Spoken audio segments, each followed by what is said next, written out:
Hello বন্ধুরা, আমি আজকে একটা পনিরের রেসিপি দেখাবো তোমাদের। সম্পূর্ণ ঘরোয়া পদ্ধতিতে, খুব সহজ, যেটা আমি করে থাকি খুব কম তেল মশলায়, অনুষ্ঠান বাড়ির মতোই সেরকম আমি করে দেখাচ্ছি। তোমরা দেখো আমি কিভাবে করছি, কি কি মশলা দিচ্ছি, কতটা পরিমাপ তেল দিচ্ছি। তোমরা দেখো এইভাবে করবে, খুব ভালো হবে, কম তেল মশলায় রান্না করে খেতে পারবে। পনিরটা কাটা একটু বড় বড় করে কাটবো আজকে।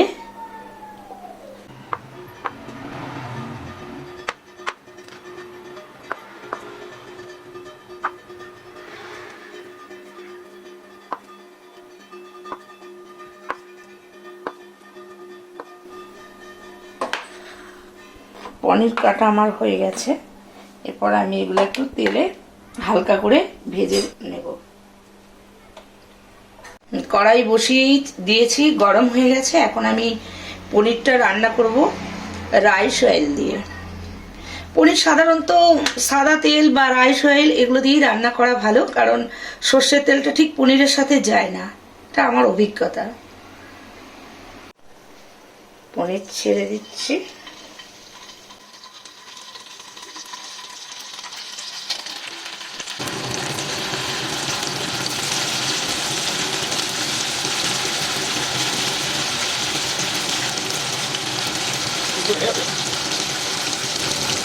এই দুবারে ভাজবো, আমি একবারে দেবো না, দুবার দেবো। পনিরটা উঠিয়ে দিলাম, হয়ে গেছে আমার এক পিস পনির ভাজা। একটু হলেই তুলে নেব।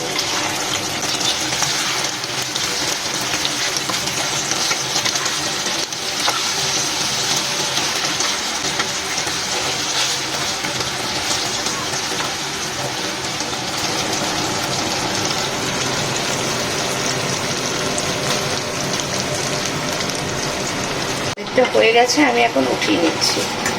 দু পিঠ সমান করে ভাজবো না।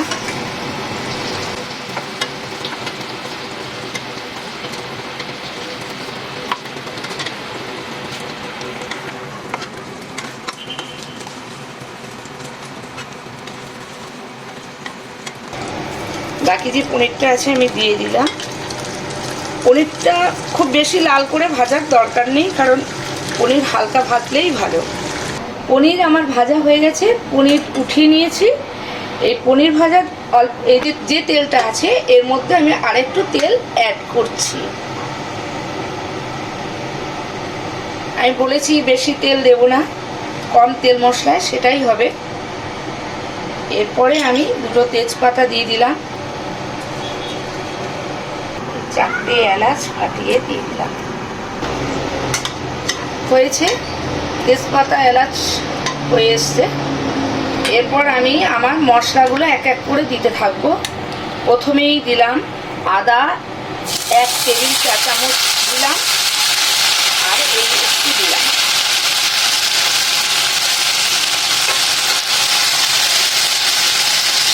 হলুদ দিয়ে দিলাম, ছিটাচ্ছে বলে।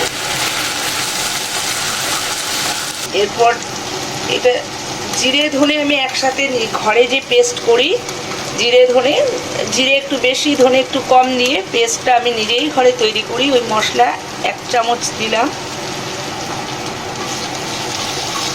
তো মশলা ধোয়ার জল দিয়ে দিলাম, যেহেতু মশলাটা লেগে যাতে না যায় তলায়। মশলাটা যতটা আমার কষার দরকার সেটা হয়ে গেছে, সেন্ট উঠে গেছে, গন্ধ উঠে গেছে, কড়াই থেকে ছেড়েও গেছে, তোমরা দেখতে পাচ্ছ।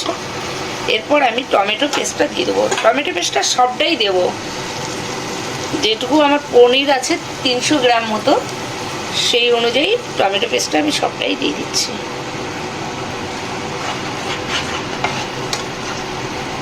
এখন বাকি মশলাগুলো দেব। যেমন একটু হলুদ দিলাম,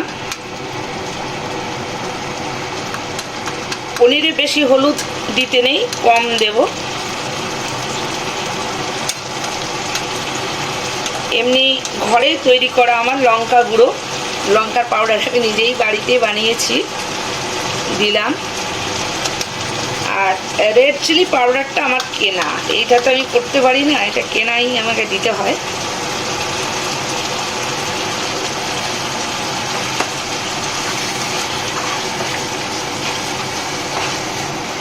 জাতই দিতে হয় এটা।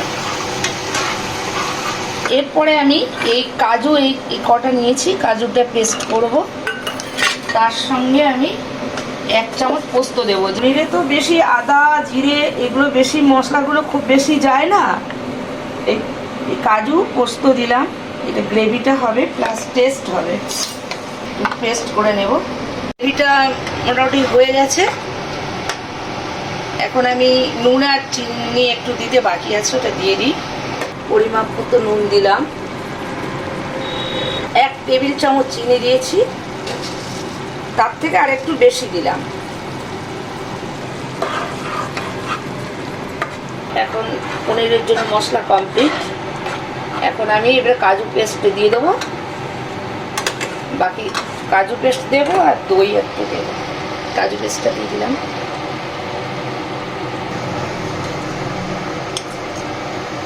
সর্বশেষে দই দিলাম,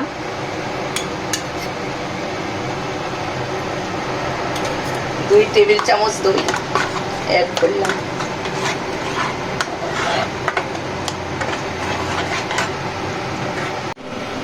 এটা কাজুটা যে পেস্ট করেছি ওই ধুয়ে টুয়ে একবার জলটা দিয়ে দিলাম, আর একটু জল লাগবে।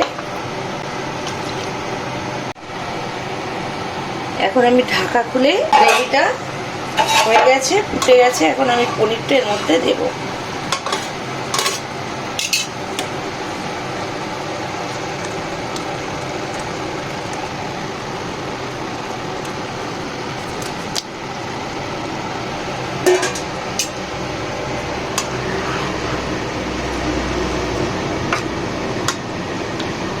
এরপর আমি গরম মশলা দিচ্ছি।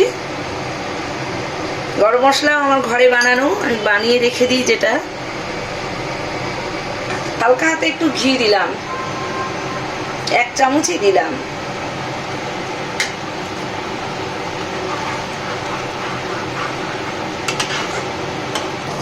লাস্টে যেটা করছি সেটা হচ্ছে কাসুরি মেথি, যেটা আমি বাড়িতে শুকিয়ে রেখেছিলাম, সেটা একটু ক্রাশ করে দিয়ে দিচ্ছি।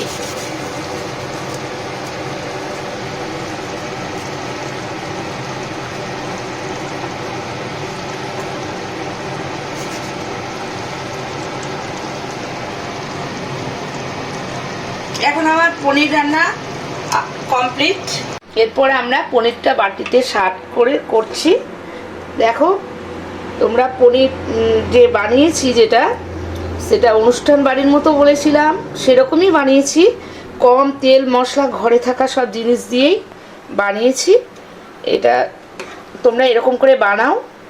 আমার রান্নার চ্যানেল দেখো, সাবস্ক্রাইব করো, লাইক দাও, কমেন্ট করে বলো।